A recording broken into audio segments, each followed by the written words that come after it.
Welcome to the Terrascope Climate Cafe podcast, featuring conversations from the world of enterprise decarbonization, ESG practices, and the transition to our net zero, nature positive future. I'm Leah Nicholson, Terrascope's head of sustainability, and today I'm hosting Dr. Sue Armstrong Brown to chat about how her passion for nature drives her career, when disclosures lead to action and investment across the supply chain, and the future of CDP's corporate reporting. Welcome, Dr. Sue Armstrong Brown. Such a pleasure to have you with us today. Thank you so much. I'm delighted to be here.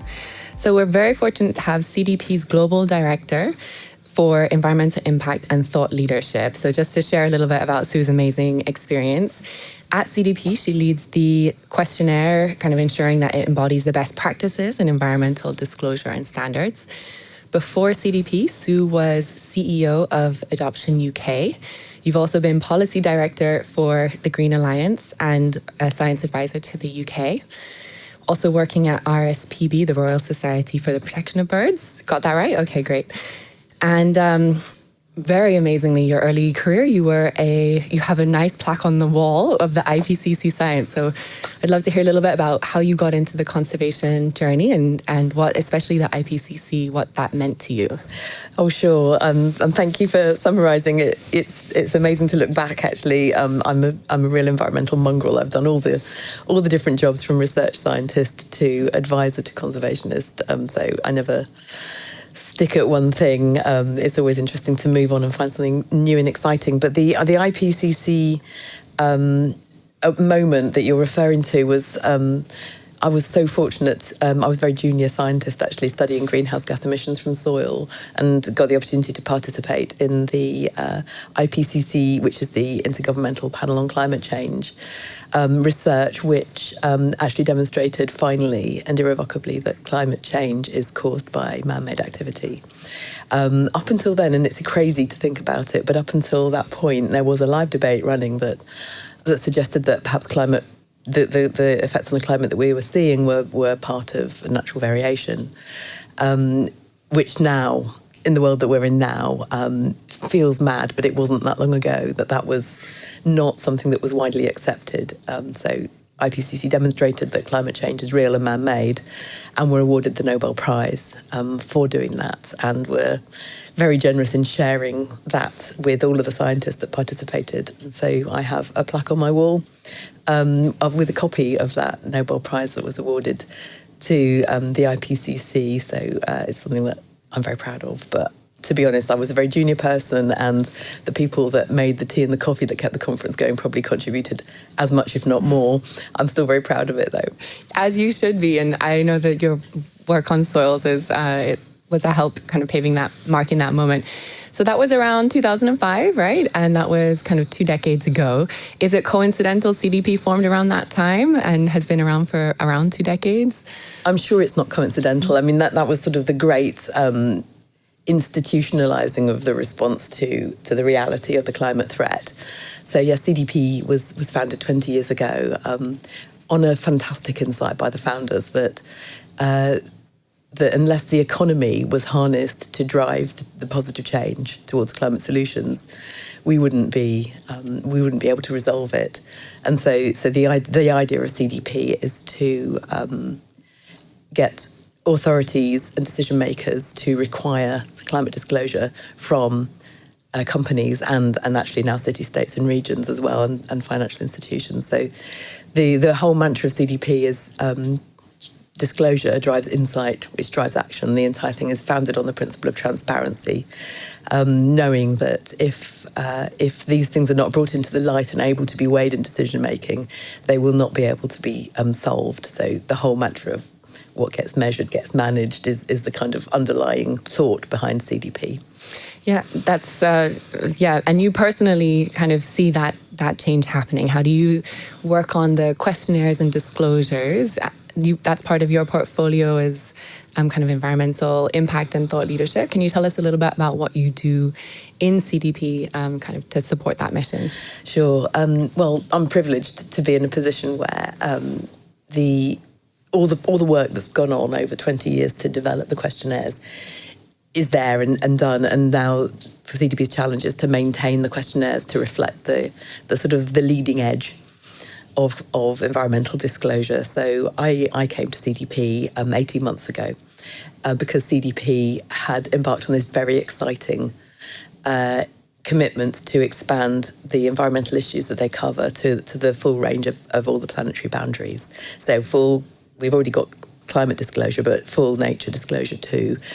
We all know that they are two sides of the same coin. You cannot solve the climate crisis without nature. You cannot ignore nature and only solve the climate crisis because ecosystem collapse is going to bring us down just as much as climate collapse will. So that was such a motivating challenge for me that I wanted to come and join. What my department does at CDP is ensure that the questionnaire is reflecting the latest thinking in corporate best practice, the new standards and frameworks that are emerging around the world, and we also engage with the people that are developing those and provide them with the information that CDP can to help so that everything is sort of as ambitious as it could be. CDP's role is probably important to say is we don't set any of the standards. That's not our role at all. What we do is implement them, help support their implementation at scale by reflecting the latest thinking in environmental standards and frameworks in the questionnaire, so that when corporates around the world respond to the questionnaire, they're responding to those standards and frameworks. And how do you think about impact in that context? Is it something you measure? Is it more theory of change that you kind of have your guiding light and you're evaluating what should go in? And I'm sure there's many questions you want to ask and only a few that you can it's such a challenge. We're all complete data geeks. So actually we could make the questionnaire 5 times as long, but nobody would fill it in. So to try to balance, and it's already quite demanding, to be honest. There's a high degree of rigor that's required to get meaningful data.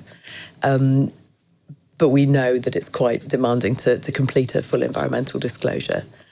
So believe it or not, there's more questions we'd love to ask, but don't put in the questionnaire because we strive to just include the questions that make the difference, that drive the change, and not all the other ones that just give you data for data's sake. In terms of the theory of change, that's really interesting, and it's something I think that perhaps isn't necessarily completely understood everywhere, so it might be worth just going through that. Authorities, so the tops of supply chains, big purchasing companies or financial institutions that provide capital, request disclosure. It's not CDP, but they request disclosure of major companies that they are investing in or buying from. And those companies respond to the questionnaire and provide environmental disclosure, which CDP captures. Then we take that questionnaire information and analyse it, provide the data back to the companies, importantly. So we've got quite a lot of information now that shows that as soon as any entity starts receiving information that allows them to benchmark themselves, see where they're coming out, highlights information to themselves about performance, risk, dependencies, opportunities, that then starts informing that company's decision-making already.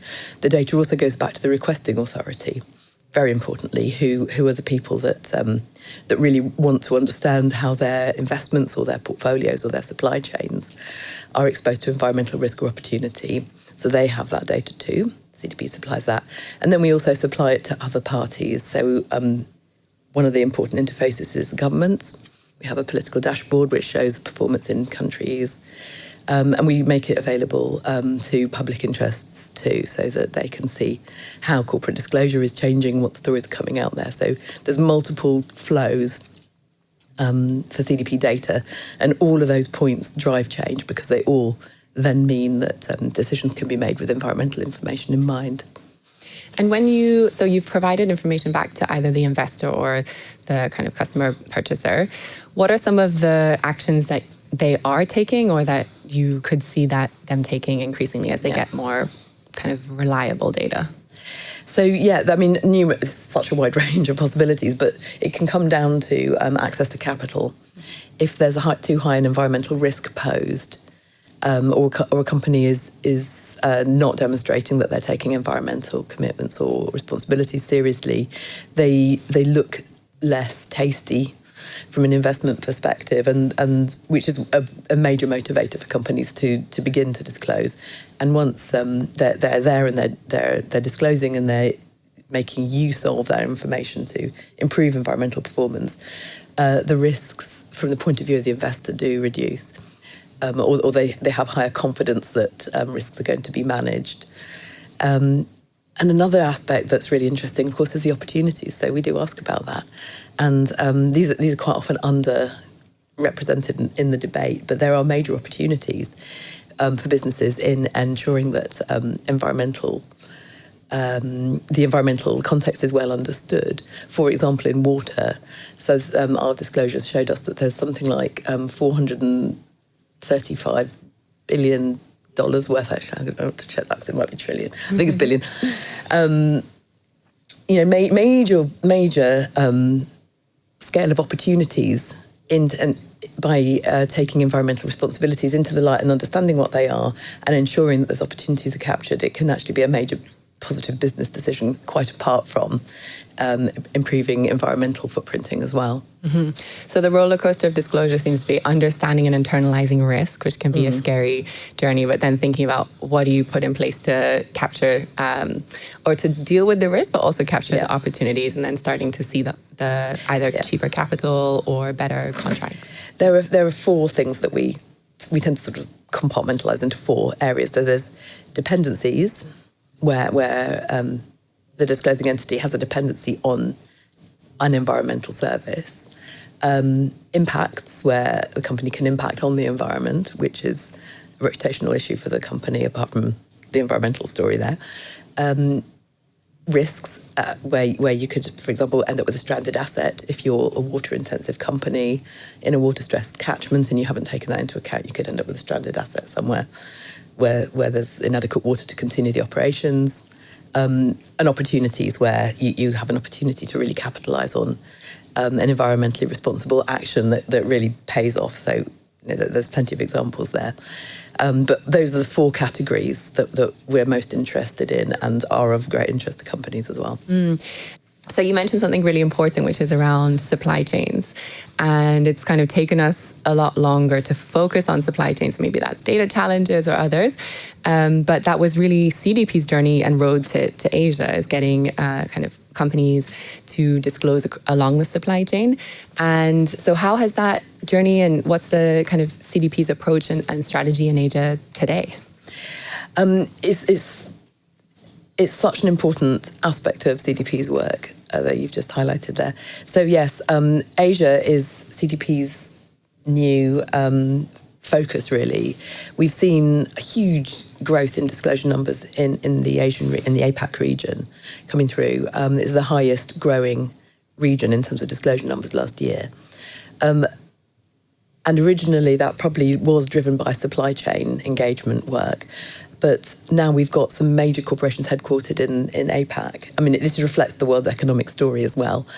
So CDP needs to really focus on Asia and ensuring that we're providing a disclosure platform that companies here can disclose to and make use of, and that we are able to engage companies and support them to do that, and financial institutions to make use of the data here. So it's a big focus now for CDP to understand what it needs to do to ensure that we are supporting environmental disclosure across Asia as Asia works out its route towards the net zero, nature positive future that we all need to be moving towards.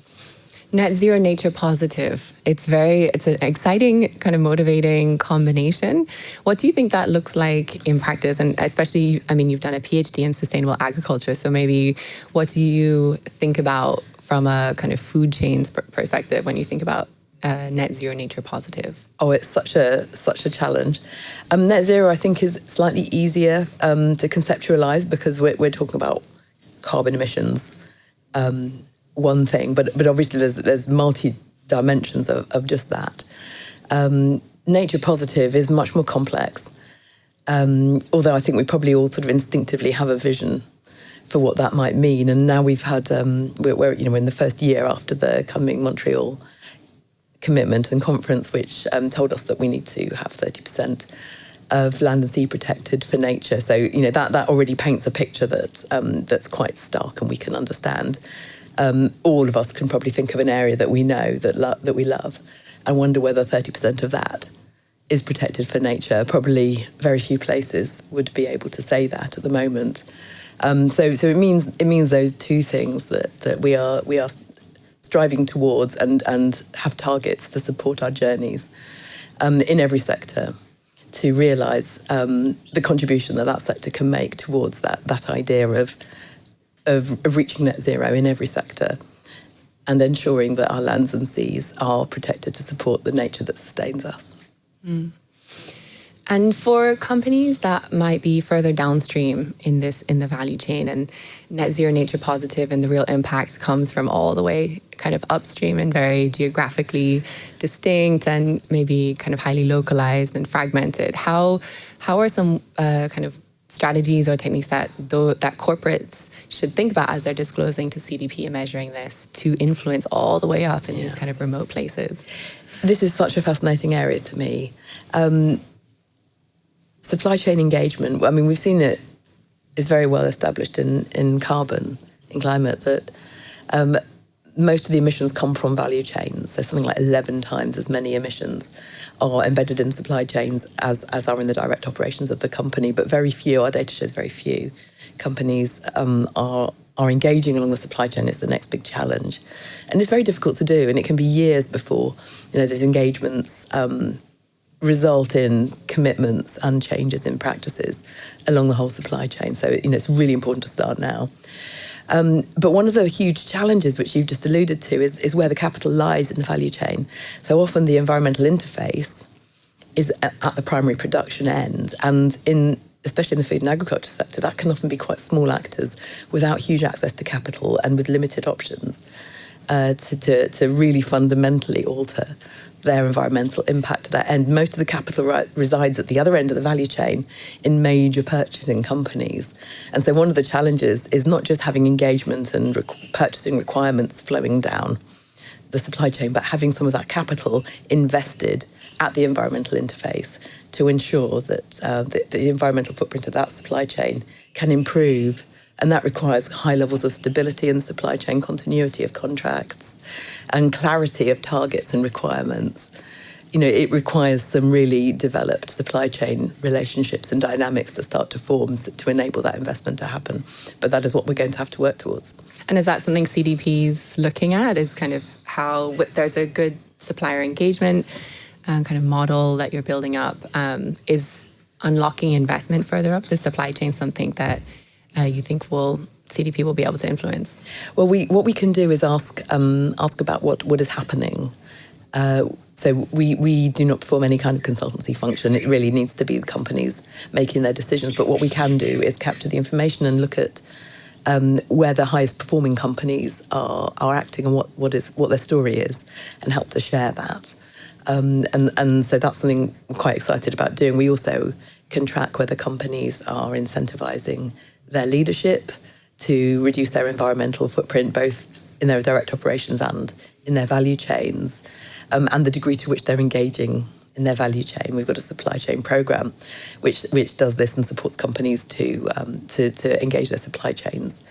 There's some really interesting stories that come out of that, especially in the degree to which different environmental issues are reflected in supply chain dynamics. So climate is probably the one that is most reflected. And we have the highest number of disclosures disclosing to us about climate.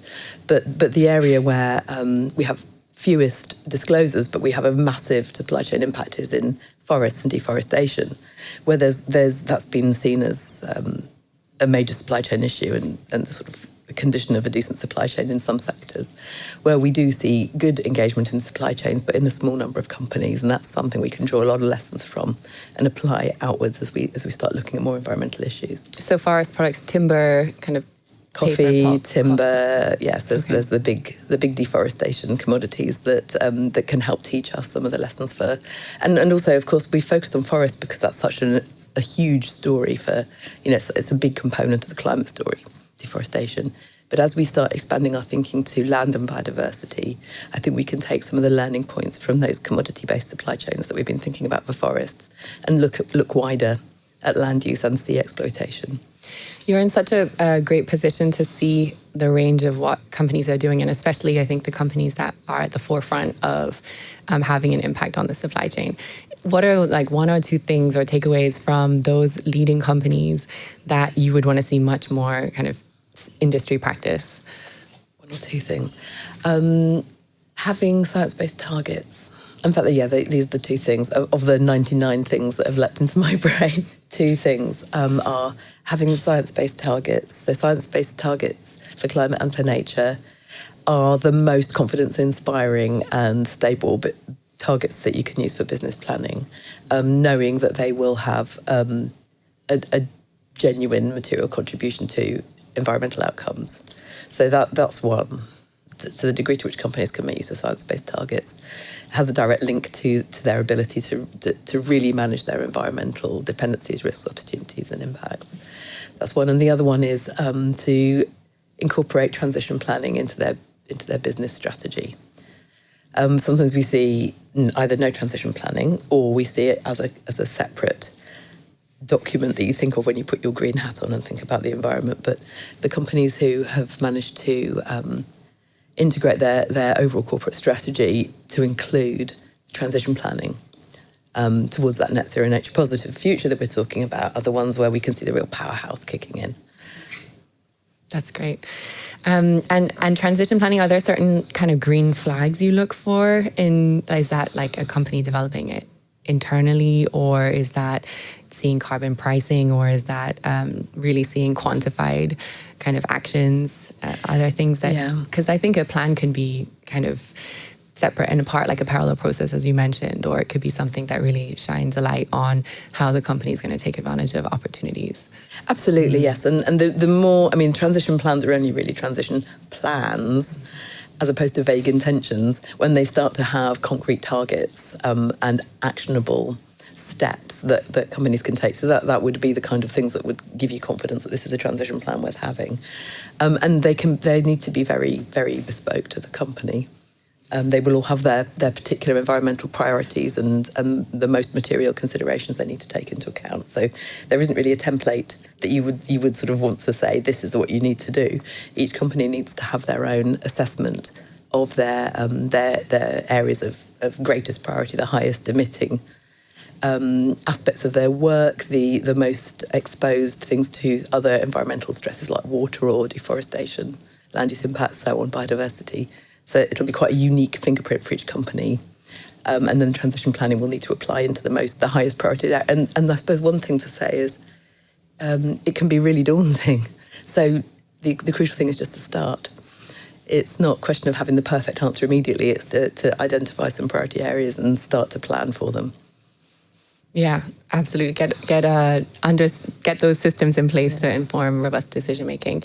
And speaking of transition planning and what brings you to kind of Southeast Asia, so you're off working with the ASEAN or having some engagement with. Can you tell us a little bit about what your involvement is in the region this trip? Because you're based in the UK, so welcome to Singapore. Thank you, and it's just so lovely to be here. Yes, the CDP's headquarters are in the UK, but we have a fantastic, very dynamic team based in Singapore, and it's been a wonderful opportunity for me to come and spend time with the team and understand a bit more about what the work is here. But the reason that initiated the trip was that CDP was invited to provide a speaker to the ASEAN conference on energy. So I've come to do that. I'm going to Jakarta tomorrow to join that conference and participate in the panel about energy as well. So I get to meet the Indonesian team as well as the Singapore-based team. Excellent.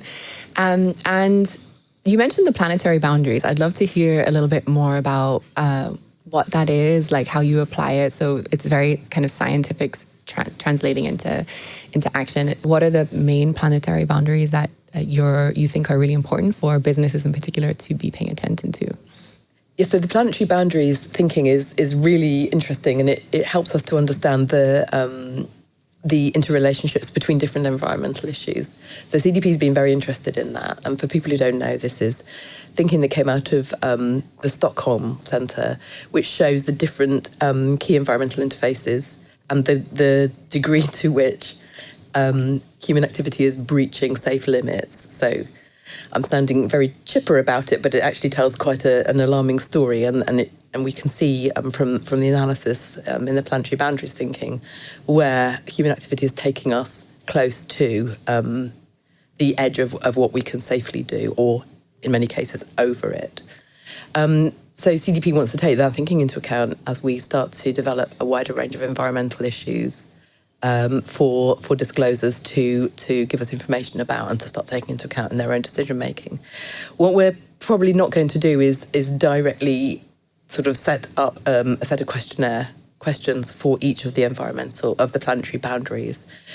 Partly because structurally that's not quite how companies think. What we are instead doing, but it will cover the same range largely, is use the Task Force for Nature-Related Financial Disclosures framework, which also covers much the same ground, to inform our thinking and expand the range of environmental issues that we cover in a way that uses some of the frameworks that are being developed for financial institutions and corporates to think about their activities. What we've done so far is we already have questionnaires on climate, water and forests, as we've been discussing. We've also piloted last year some biodiversity questions, which are really interesting and had very high level in the first year of engagement, so really high response rate to the questions, which showed that half of companies are already thinking about biodiversity in their strategies and commitments, but of that half, only half of them have already taken action. So that paints a picture of biodiversity that the awareness is relatively high, the degree of action is quite low. We need to track that and help companies to start to think about better ways and more opportunities to integrate biodiversity thinking into their planning. So that's that bit. We're also this year for the very first time piloting some plastic questions. So we haven't got the results of that through yet, but that'll be really exciting. And we're developing, we started the work to develop some ocean-related disclosure. So, we're sort of picking up the different environmental issues. We're also thinking about the established forest questionnaire that we've got. Could we expand that to cover more land-related issues? And so that's not something we've got reflected in the questionnaire yet. We're thinking about how we might do that, but obviously as part of the world's response to the biodiversity commitments that we saw last year, that'll start to become very important for the rest of the land use patterns as well as forests. So, it's not a full answer yet, and I think this will be a long development track for CDP as we balance the wide range of environmental issues that we're not yet covering, but you can sort of start seeing the emerging picture and the way we'll start picking up and adding in the priorities. And will there be some kind of industry matching or guidance? Because I'm thinking if I'm a company that has a lot of seafood, then the oceans is particularly relevant. But if I'm fully kind of terrestrial based, then maybe I don't need to emit the ocean. I can emit the oceans, but with confidence that I'm not just kind of missing something that's material. So do you see kind of matchmaking around what to complete or guidance at least? Yeah, it's a really good point. And what we don't want to do is overwhelm people with loads of questions that aren't directly relevant to them. So the approach that we'd like to take is a sector approach. So we'll end up, rather than having separate questionnaires for each of these topics, we'll have an integrated questionnaire in due course. And what will probably work best is to have a sector-based pathway through that so that companies can tell us who they are and which sector they're working in, and then that will provide a route through the questionnaire that provides them with the most material questions for them. Obviously, disclosure is voluntary unless you're within a jurisdiction that requires mandatory disclosure, but a lot of the world isn't. And so companies can disclose what they would like, really, but a lot of them would like to disclose all the material issues to them, and CDP would like to develop a sector-based pathway for companies to ensure that they're touching the most important points. So I would love to know from you personally, as someone in this space and starting especially with the IPCC and kind of evolving through wearing different hats, being a policy advisor to the UK government and now having this global remit.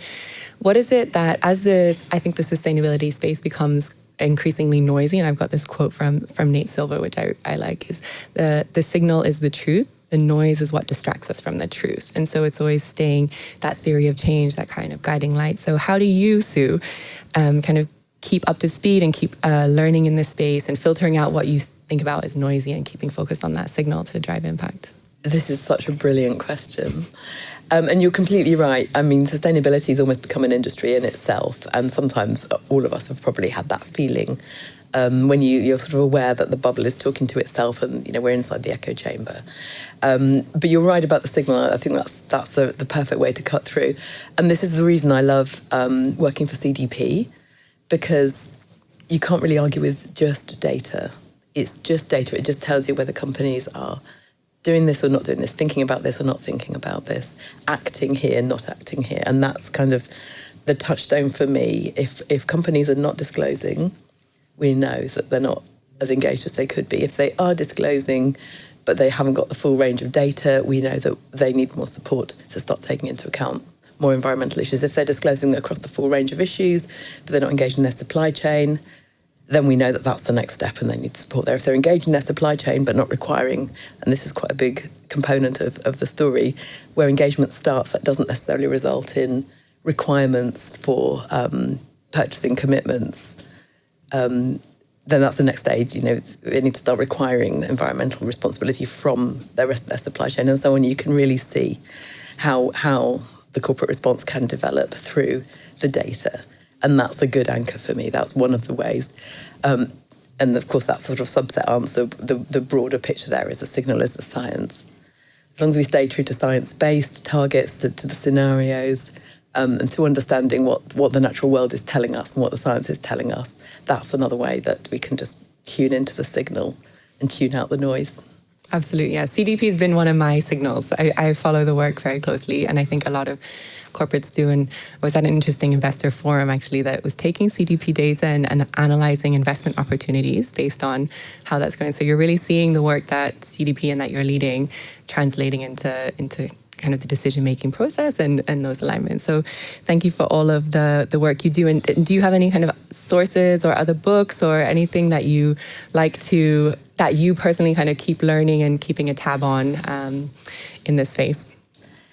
I still keep in touch with a lot of the science networks back from, that have evolved sort of along since I left the science community. Obviously, I'm no longer a research scientist, but those connections are still there, and that still really switches me on whenever I stay in touch with or see the announcements from any of the scientific and research-based conferences. I think that's probably the most inspiring thing for me and the bit that grounds me the most. Wonderful. Thanks so much, Sue, for joining us. It's been great talking to you. It's my absolute pleasure. It's been wonderful talking to you. Thank you. As we wrap up this episode, I hope the insights inspire you in your own journey towards our sustainable future. Stay tuned for more in-depth conversations with leading experts and changemakers in upcoming episodes.